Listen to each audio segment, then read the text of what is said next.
why is Trump trying to fire you? Well, Elmo thinks it could marry me because Mr. Trump is mad at Sesame Street for making fun of him.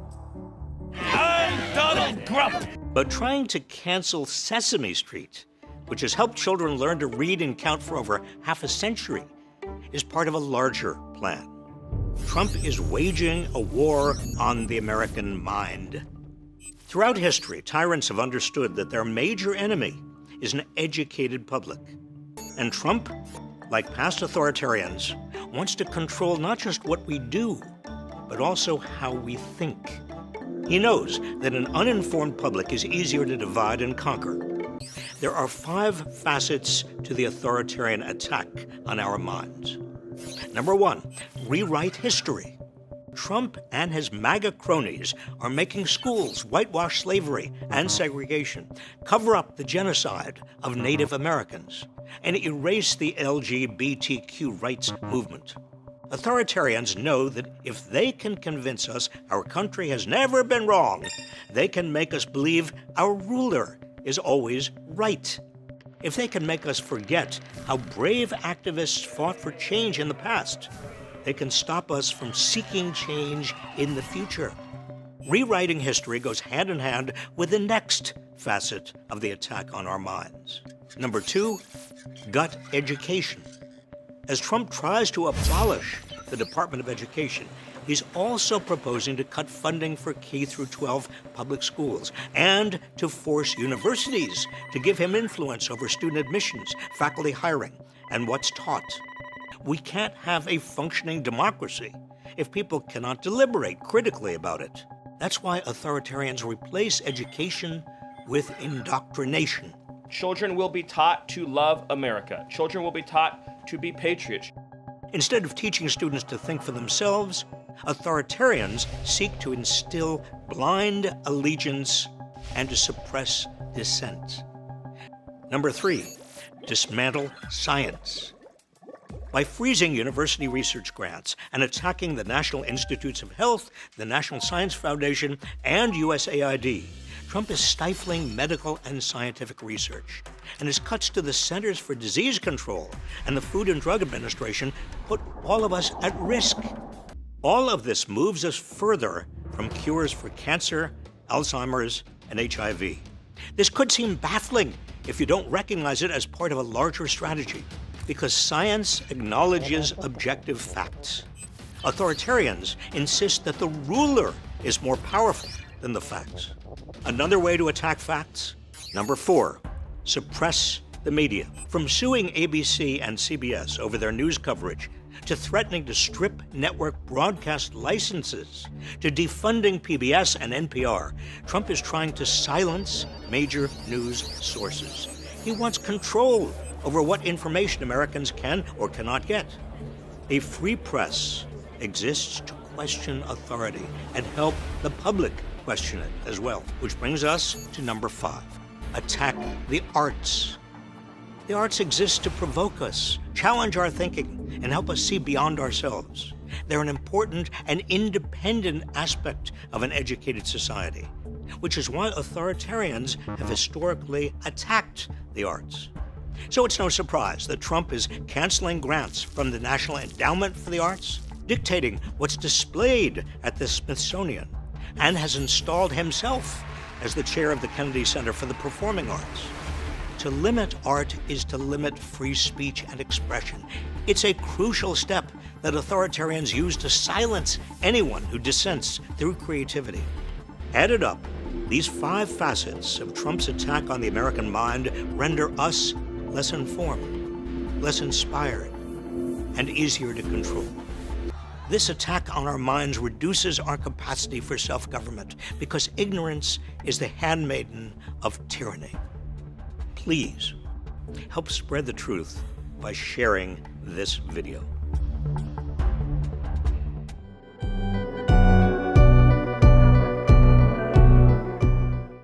Story is the complete opposite of a walk in the park. A father-son duo just did what most would find unimaginable. I do.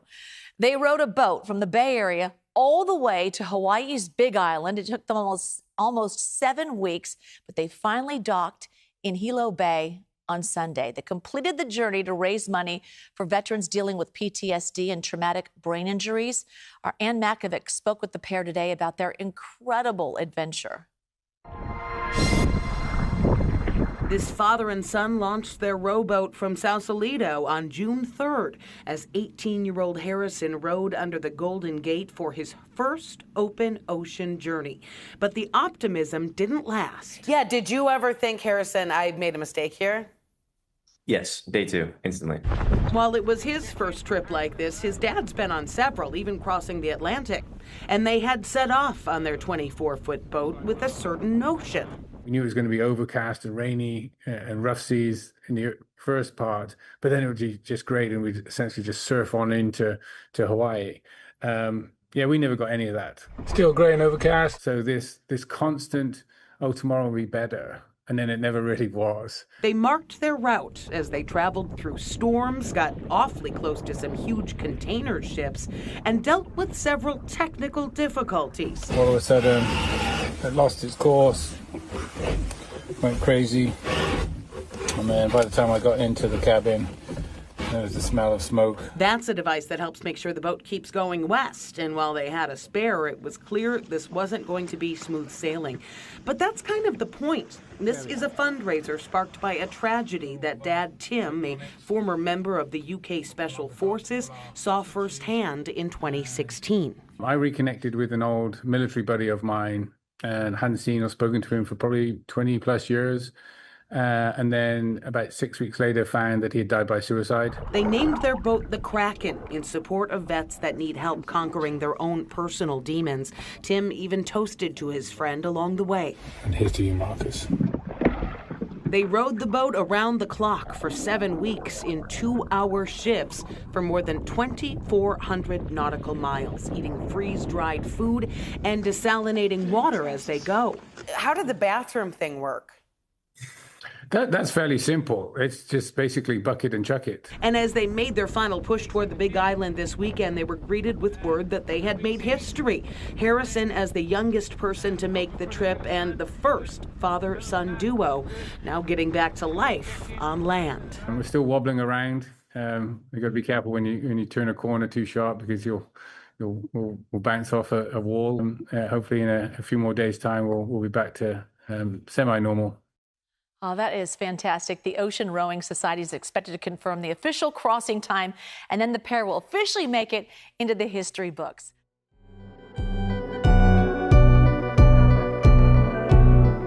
It's been said that 95% of all the waters in the world remain unexplored. Let's shed some light on some of the most bizarre deep-sea creatures you won't believe exist. Number 10, weird octopuses. Let's start off with the flapjack octopus, which certainly looks like something out of a Disney movie. They live between 200 to 1,500 meters below the ocean. With its tiny size, gelatinous body, almost adorable build, and eyes that just seem to sparkle with curiosity, it completely differentiates itself from the more grotesque and extended build of an ordinary octopus.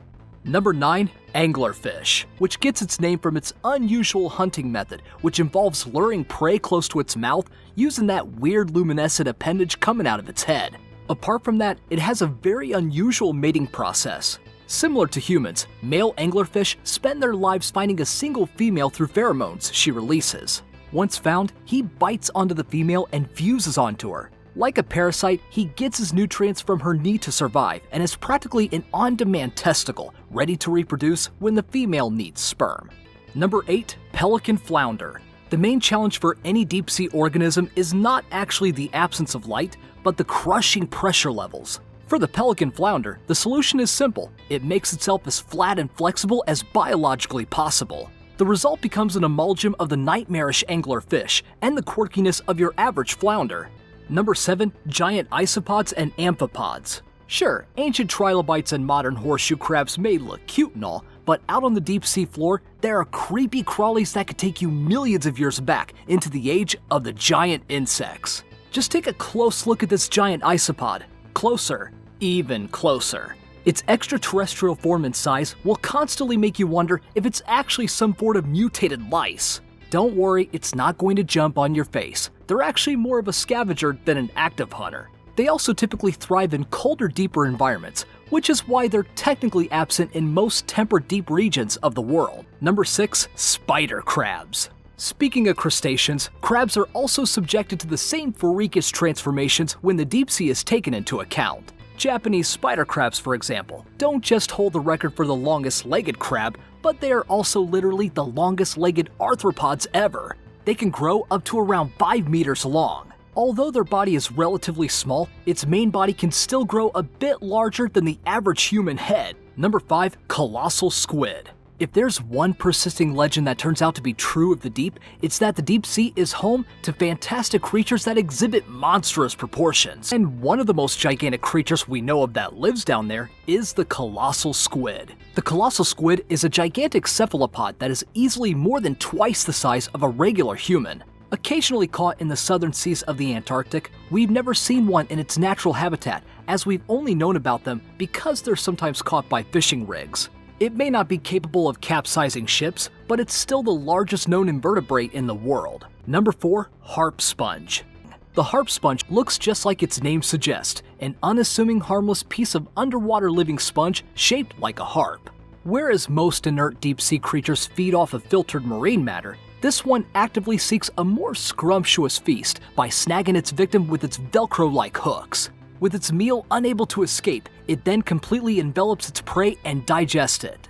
Part of its menu typically includes various small fishes, usually those that are not strong enough to escape its microscopic hooks. However, it has been known to feast on crustaceans as well. Number 3. Sea toads. The sea toad is a rather simple name for this ocean-dwelling oddity, but it does kind of describe what an amphibian might look like when subjected to the crushing depths of the deep sea. Think of a fish that is smashed from front to back and given tiny legs. That's the simplest description of what sea toads look like. Not the most beautiful thing in the sea, but it definitely gives a direct visual representation of what we humans would definitely find familiar, yet otherworldly. Number 2. Siphonophores. Deep-sea siphonophores are long lines of jellyfish-like entities connected together, only guided by the organism behind and in front. They could get really long, like just as long or even longer than a blue whale, making them some of the longest animals in the world. They stay alive by preying on smaller animals by using stinging cells.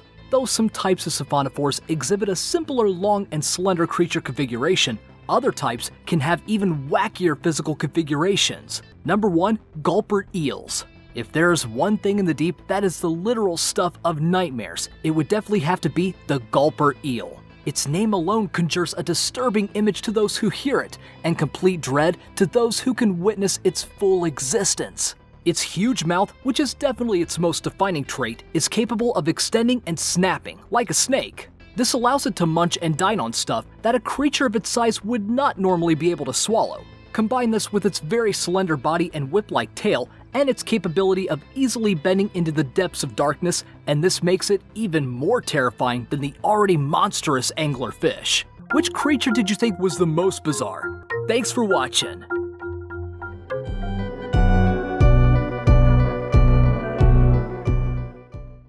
The Sahara is one of the most extreme and harshest environments on Earth.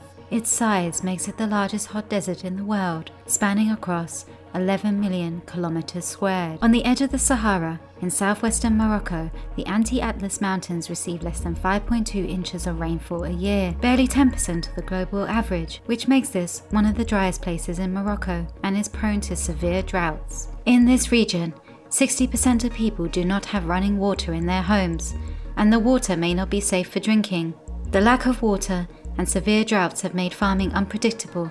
However, a new innovative technology is turning water scarcity around, and it's bringing safe drinking water to the Sahara region in southwest Morocco. In this video, we will show you how water abundance is being created in the desert using the largest water capturing system of its kind to provide safe drinking water to hundreds of thousands of people in 16 remote villages, and how they have managed to irrigate agricultural fields, turning desertified land back into a farmland oasis.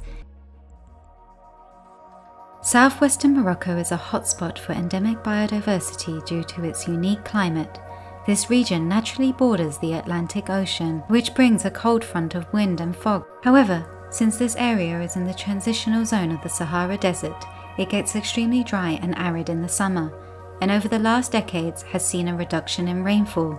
Often, there is a misconception that deserts are uninhabitable places. However, thanks to Asiya Dehem, fertility in the Western Sahara is being restored. Despite the lack of rain, Asiya Dehem knew that he could create water from fog. Whilst living in Canada in the 1980s, he learned about fog collection in Chile's Atacama Desert, one of the first projects in the world to collect water from nets. He knew then he could recreate something similar on Mount Mosquito.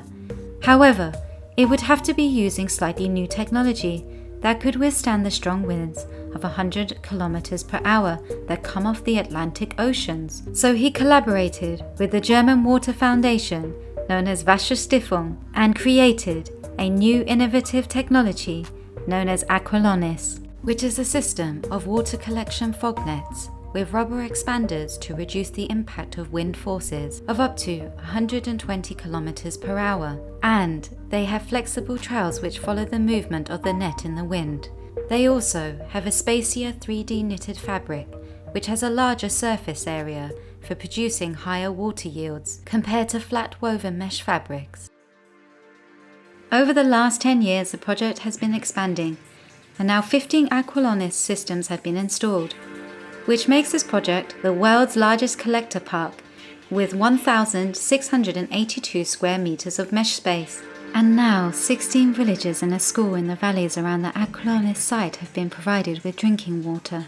Around 1,600 inhabitants will have a water supply of up to 18 litres per day, as opposed to 8 litres in the past. And as a result, the girls in the villages no longer have to fetch fresh water from the wells, and they can spend more time focusing on their studies. People can also grow modest amounts of fruit and vegetables, and due to the improvement of the water situation, new income opportunities have arisen. Some men are returning to their villages.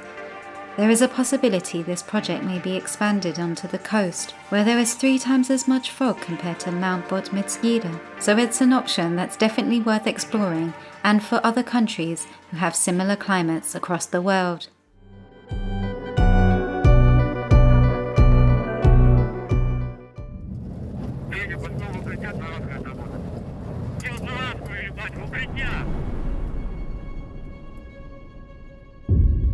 Ukrainian forces have now launched their much talked about counteroffensive, expected to be the biggest military operation in Europe since World War II.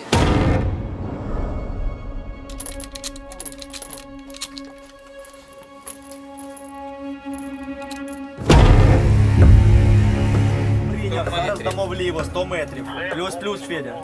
І дохай.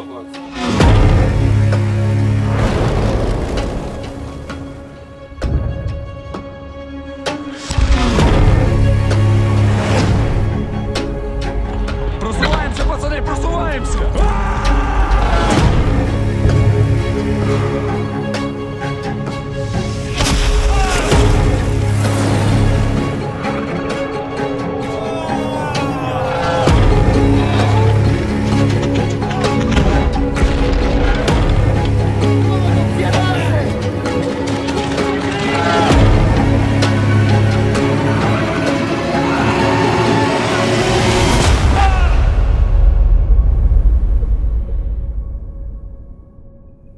Шева, ну, блядь, улибнись, ну що ти такий кислий? Ну, Шев.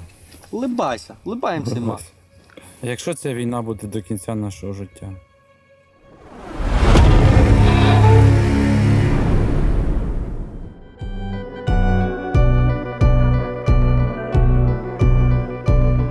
What you see behind me is the world's strictest and largest prison. This mega prison has a capacity of 40,000. Prisoners here are the most unsafe people you can even imagine. Welcome to CECOT, the world's largest prison by capacity in El Salvador, which was constructed to imprison the highest profile criminals. Those who enter this prison are destined never to leave alive. Once dominating the country, these gangs faced a dramatic crackdown starting in March 2022. Over 70,000 individuals were arrested within just 16 months. Built in 2022, this massive prison is made up of 8 separate modules spread over 410 acres of land. Each pair of modules is enclosed by 2 separate 3-meter high walls with razor wire. The entire facility is surrounded by a towering 9-meter-high wall with a 3-meter-high electric fence carrying 15,000 volts. 19 watchtowers are ensuring nothing escapes notice. The entire design doesn't just prevent escape, it erases the very idea of it. Over 600 soldiers work only to secure the perimeter. We're in the registration room. This area is for inmates only. When a criminal is captured on the street, they don't carry ID or give their real name. That's why their fingerprints and photographs are taken here to enroll in the system. Once they become a permanent part of CECOT, the inmates lose all contact with loved ones for the rest of their lives, as family visits are strictly forbidden. It's also important to note that a small number of innocent people were mistakenly imprisoned during the big crackdown. Because of the no-contact policy, their families have no idea where they are or if they are still alive. For some, this documentary could be their first chance to see a missing loved one. To keep the country safe, 1,000 staff members work inside CECOT. CECOT was built with its own infrastructure in an isolated area, including an electrical and sewage system to prevent external interference. In case of an electricity cut or water supply issue, the cisterns and power plants will maintain operations for up to a week. An offender who enters one of these buildings never exits through these doors. Most are barely out of their early 20s and convicted of serious offenses. Some of the inmates are responsible for hundreds of innocent people's lives. There are 32 cells in every one of the 8 modules making up the mega prison. Each cell holds around 80 inmates, but the number can go as high as 150. The inmates only have 0.5 square meters of personal space each. Prisoners do not have any ventilation rights or courtyards to walk outside their cell. All these inmates will never get outside. They will never see sunlight. This open corner is their toilet area. The same place where they use the toilet is also where they take showers. There's no running water in the cells, so the prisoners have to rely on one blue barrel for drinking water. Where they sleep is these metal bunks. No pillow, no mattress. Each prisoner receives just the bare essentials. The prisoners spend their entire days on their 4-level bunk beds. They have stacked tightly, like items stored in a warehouse. As part of hygiene and order, inmates are shaved every 2 weeks by personnel. Long hair or beards aren't just unhygienic, they can also hide sharp objects. Most of the inmates have tattoos covering their entire bodies, even including their faces, showing their loyalty structure. Are all these people truly bad? They're on another level, high-profile criminals who will never change their mentality. Guards consistently watch over the inmates from this elevated spot above the cells, while an extensive network of cameras observes every corner 24/7. The modules are kept lit all day and night for monitoring. Here they get 3 meal times: breakfast, lunch, and dinner. Breakfast is usually beans and rice. For lunch, they get white rice and pasta. And dinner's pretty much the same. The only thing that changes is the drink. There's no nutritious food like chicken or meat. Here we are in the isolation cell area. If inmates break a rule, they can be sent to these isolation cells according to the legislation. Welcome to the isolation cell. If an inmate misbehaves, this is where he ends up. He won't know the time or how much longer he'll be kept inside. He sleeps on this concrete bed without ever leaving. They are cut off from the outside world, left alone with nothing but their thoughts. The only light they have is this little hole that barely lets the sunshine in. This openness is also the sole source of fresh air. No matter how tough a criminal is, this kind of isolation breaks them. El Salvador once had the highest rate of lives lost due to widespread chaos. Previous administrations agreed to a truce with these groups, but this couldn't bring lasting order. Although the current government's methods are controversial, so far the results are undeniable. Peace has returned to the neighborhoods. But what about those who were wrongfully imprisoned? Is it true justice or way to control chaos? Are we seeing a lasting solution or just a temporary fix? For now, the answer remains unclear, and the world continues to watch.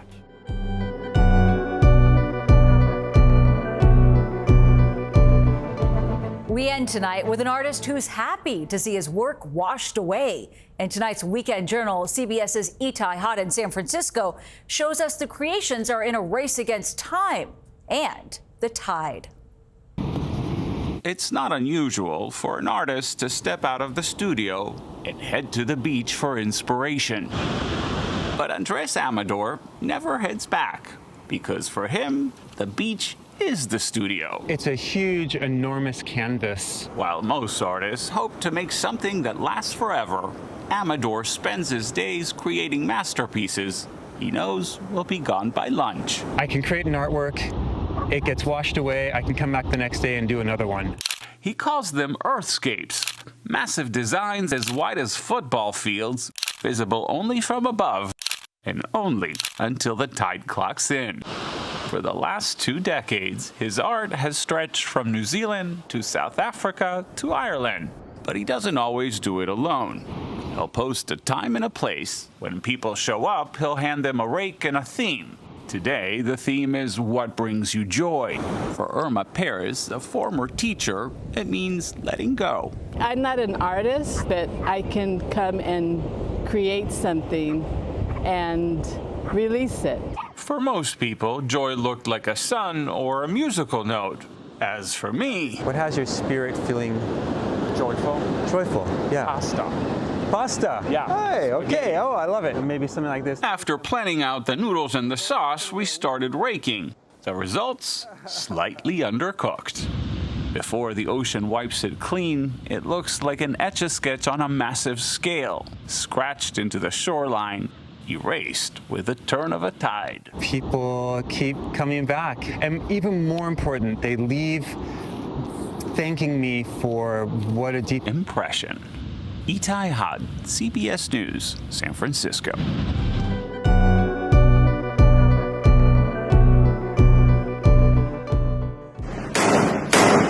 Israel is now a leading cause of journalist deaths in the line of duty since the Committee to Protect Journalists began tracking in the 1990s. Long before the current Gaza war, reporting in the Israeli-Palestinian conflict was among the deadliest in the world, with hundreds of targeted attacks on media every year. The killing of Al Jazeera journalists on Sunday night is a reminder. More journalists have died covering Gaza than in nearly every past major conflict, Vietnam and World War II included.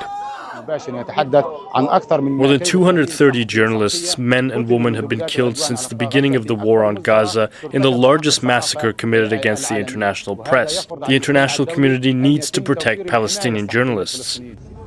They don't just report the story, they live it, risking everything to tell the truth in one of the most dangerous reporting environments on Earth. It is genocide that's taking place in front of the world, in front of the cameras, and actually all the international media should join in condemning our journalists and their families, by the way, targeted. Several of them have been killed, and a lot of members of their families have been killed as well. Watchdog groups accuse Israeli and Western media outlets of complicity, often burying the brutal realities of Israel's genocide. Palestinian journalists stand as a vital counterweight to Israeli censorship and propaganda. Al Jazeera has had a long experience with its journalists being killed because of the way Al Jazeera functions as the voice of the voiceless. The journalists at Al Jazeera and our sister networks everywhere, that we need to continue to do our job, because the best response to the killing of our colleagues is by continuing to do what we do, because this is the slap to Netanyahu and his government and to his genocide in Gaza, for us to continue to report. Journalism is rooted in the power of knowledge to drive change. But in Gaza, it seems only brute force prevails. No amount of objective reporting has stopped the slaughter. World leaders continue to look away as Israel's war machine massacres civilians every day, placing Israeli malice over Palestinian lives. In Gaza, Israel has made truth a prime target, and those who tell it pay the highest price. Zain Basravi, Al Jazeera.